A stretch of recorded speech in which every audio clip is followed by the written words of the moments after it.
بدن کی میل کچیل دور ہو، ہمارے کپڑے بڑے ستھرے ہونے چاہیے، ہمارا تو دھیان اپنے ظاہر پہ نا، لیکن اہل اللہ کا دھیان باطن پہ ہوتا ہے۔ صوفیہ فرماتے ہیں کہ اندر صاف کرو۔ حضرت سلطان باہو بولے، دل کالے نالو منہ کالا چنگا، جے کو یہ رمز پچھانے ہو۔ اگر یہ رمز سمجھ میں آ گئی کہ منہ کالا ہو تو کوئی نہیں، دل کالا نہیں ہونا چاہیے۔ ابو لہب، ابو لہب کا کیا معنی ہے؟ شعلے کی طرح چمکتا ہوا چہرہ رکھنے والا، اس کو اسی لیے ابو لہب کہتے ہیں، اس کا چہرہ ایسا چمکدار تھا تو اس وجہ سے اس کو ابو لہب کہتے تھے۔ تو چہرہ اس کا بڑا چمکدار تھا، دل کالا تھا، جہنم کا ایندھن بن گیا، قرآن نے پھٹکار ڈالی۔ اور ایک وہ بھی تھا جس کا دل صاف تھا لیکن بلال کا رنگ کالا تھا، اس کا اندر چٹا تھا باہر کالا تھا، اللہ اکبر، لیکن وہ تھا کرموں والا، وہ تھا رحمتوں والا اور حضور علیہ السلام کا متوالا۔ تو بات باطن کی ہے، بات ظاہر کی نہیں ہے۔ ہم اندر صفائی کی توجہ نہیں دیتے، باہر کی صفائی کی توجہ دیتے ہیں۔ پہلے اندر صاف کر لیں، اندر صاف ہو گیا تو پھر باہر بھی صاف کر لیں۔ اور اگر باہر صاف ہے اور اندر میل کچیل ہے تو باہو بولے کہ دل کالے نالوں منہ کالا چنگا، جے کو یہ رمز پچھانے ہو۔ اللہ کے محبوب علیہ السلام نے فرمایا اگر یہ صحیح ہو گیا تو پورا جسم صحیح ہو گیا۔ اور حضرت رومی نے جو اقبال کے مرشد تھے کہا کہ دل کو قابو میں کر لو، یہی حج اکبر ہے۔ حج اکبر کر لیا لیکن دل ہی ٹھیک نہ ہوا، کہتے ہیں کعبہ گیا گل نہیں مک دیجئے، دلوں نہ مکائیے۔ تو کہا اس کی اصلاح کرو، یہ حج اکبر ہے۔ از ہزاراں کعبہ یک دل بہتر است، ہزار کعبے سے ایک دل بہتر ہے۔ وہ کیسے؟ اس لیے کہ کعبہ بن گاہ خلیل اطہر است، کعبہ حضرت ابراہیم خلیل کی بنیاد ہے اور دل رب جلیل کی گزرگاہ ہے۔ اس لیے اس کی پاکیزگی کا سامان کریں، اس کی طہارت کا سامان کریں۔ آپ کسی کو بلائیں اور میلی کچیلی جگہ ہو، جہاں گندگی پڑی ہو، غلاظت پڑی ہو، تو آپ کا کوئی عزیز مہمان آئے اس کو بلا کر کے لائیں تو وہاں بیٹھے گا؟ جس کمرے میں آپ اس کو بٹھانا چاہیں اس میں تعفن ہو، اس میں بدبو ہو، اس میں غلاظت کے جگہ جگہ ڈھیر پڑے ہوئے ہوں، تو آپ اپنے مہمان کی نفاست طبع کو اگر جانتے ہیں تو کبھی بلائیں گے نہیں جب تک اس کو پہلے صاف نہیں کر لیں گے۔ کئی لوگ کہتے ہیں جی ہمارا جی چاہتا ہے کہ آپ کو بلائیں لیکن ابھی ہماری گلی بہت گندی ہے، ہمارے گھر میں ابھی کام ہو رہا ہے، جب کام ہو جائے گا تو پھر ہم آپ کو بلائیں گے۔ ہم شادی اس لیے لیٹ کر رہے ہیں کہ مہمانوں نے آنا ہے تو ابھی ہمارے مسئلے چل رہے ہیں۔ یہ کئی لوگ بائی پاس کی وجہ سے شادیاں روکے ہوئے تھے کہ وہ کہتے تھے وہ راستہ نہیں ہے۔ تو آپ کسی مہمان کو بلاتے ہیں تو اس کے لیے اچھی جگہ کا ارینج کرتے ہیں، اور اگر وہاں ڈھیر گندگی اور غلاظت کے پڑے ہوں تو مہمان کو آپ بھی نہیں بلاتے، اور اگر آپ یہ غلطی کر بھی لیں گے تو مہمان آپ کے بارے میں کیا رائے قائم کرے گا، اور وہ ناراض ہو کے چلا جائے گا کہ آپ کتنے بدتمیز ہیں کہ آپ نے مجھے بلایا اور گھر میں غلاظت کے ڈھیر پڑے ہوئے ہیں۔ اللہ اکبر! لیکن اگر آپ گھر کو مصفح کرتے ہیں، مزکہ کرتے ہیں، صاف کرتے ہیں، ستھرا کرتے ہیں، قالین بچھاتے ہیں، عطر چھڑکتے ہیں، تو پھر آپ کہتے ہیں جناب اب تو آئیے نا، اب ماحول میں خوشبوئیں پھیلی ہوئی ہیں۔ تو اگر دل میں حسد ہے، حقد ہے، بغض ہے، کینے ہیں، نفرتیں ہیں، یہ گندگی اور غلاظتوں کے ڈھیر لگے ہیں، اور پھر یہ چاہیں کہ مالک کے پھیرے دل میں ہوں تو کیسے ہوں گے؟ وہ تمہارے دل میں، میرے دل میں آئے گا جب دل میں اتنی غلاظتیں پڑی ہوں گی؟ نہیں، یہ سارے ڈھیر اٹھائیں، دل کو مزکہ کریں، مصفح کریں، پھر اشکوں کا چھڑکاؤ کریں۔ اللہ اکبر! پھر پیار کے مخملی قالین ڈالیں، اللہ اکبر! الفتوں کے گاؤ تکیے لگائیں، اور پھر آواز دیں، ہر تمنا دل سے رخصت ہو گئی، اب تو آجا، اب تو خلوت ہو گئی۔ پھر محبوب کو بلائیے تو پھر دیکھیے کہ محبوب جلوہ فراز ہوتا ہے کہ نہیں ہوتا ہے۔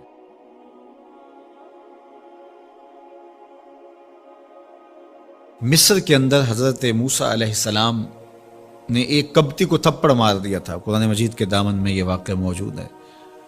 تو آپ کی جلالت اور آپ کے زور کی تاب نہ لاتے ہوئے وہ وہیں ڈھیر ہو گیا، اس کی موت واقع ہو گئی۔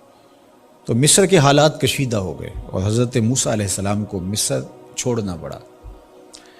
تو وہ شہر مدین کی جانب جا رہے تھے کہ راستے کے اندر ایک کنواں تھا، وہاں کچھ لوگ اپنے جانوروں کو پانی پلا رہے تھے۔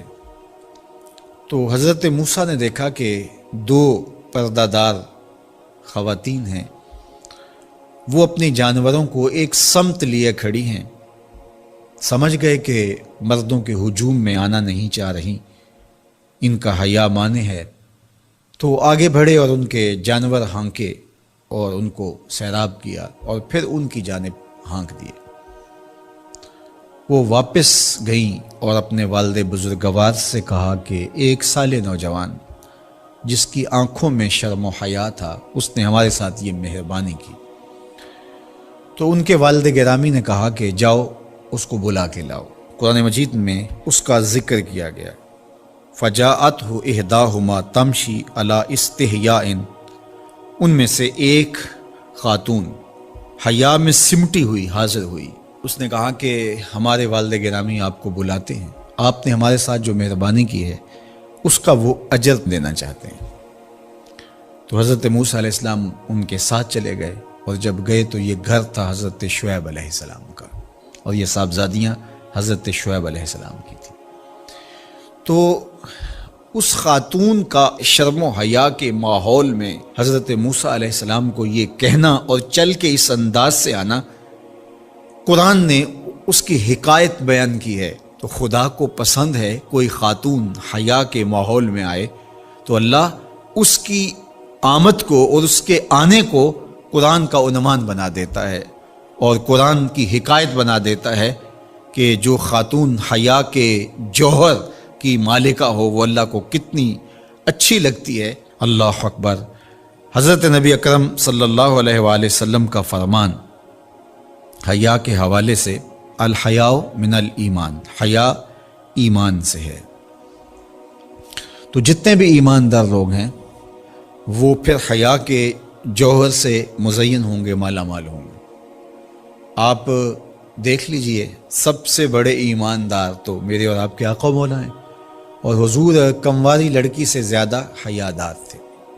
باقی حضور کے اصحاب دیکھ لیجئے، ان کا حیا، اور حضور کی ازواج مطہرات کا حیا دیکھیے۔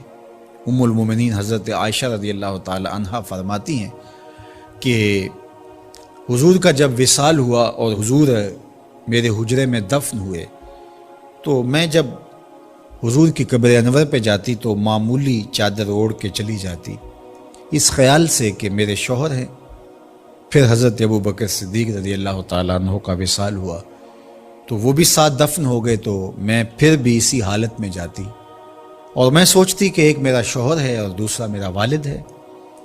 کہا پھر حضرت عمر رضی اللہ تعالیٰ عنہ کا انتقال ہوا اور وہ بھی ساتھ مدفون ہوئے۔ تو حضرت ام المومنین فرماتی ہیں کہ اب جب میں جاتی تو میرا جانے کا انداز مختلف تھا۔ فواللہ ما دخلت الا وانا مشدودۃ علی ثیابی حیاء من عمر۔ کہا اب جب بھی میں جاتی تو خوب اوڑھنی اوڑھ کے اور چادر لے کے جاتی، مجھے عمر سے حیا آتی۔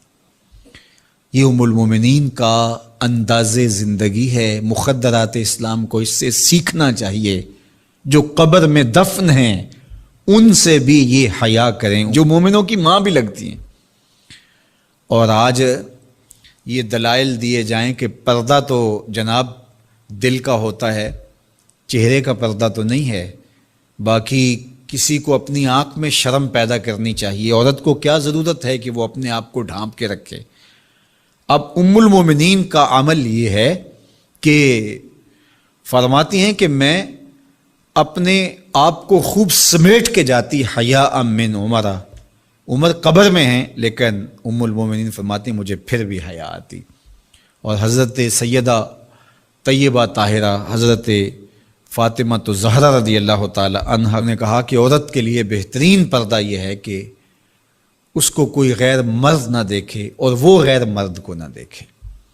تو جب یہ ہمارا دین ہمیں سکھاتا ہے اور حیا کا یہ سبق دیتا ہے، بڑوں سے حیا کرنے کی تلقین کی گئی، اللہ سے حیا کرنے کی، اس کے رسول سے حیا کرنے کی تلقین کی گئی۔ صحابہ فرماتے ہیں بعض اوقات ہم کچھ پوچھنا چاہتے ہوتے تھے اور حضور کے حیا کی وجہ سے ہم ایک عرصہ تک وہ بات نہیں پوچھ پاتے تھے۔ آج دادا کے سامنے بچے جس طرح بات کرتے ہیں اور جس طرح بچوں سے حیا کا جوہر ختم ہو گیا ہے اور اس کو وہ تہذیب نو کا کرشمہ سمجھتے ہیں اور جدید دور کی کرامت سمجھتے ہیں، یہ دور جدید کی کرامت نہیں ہے، یہ جاہلیت ہے۔ بڑوں کا احترام اور بڑوں کی عزت یہ زندگی کا جب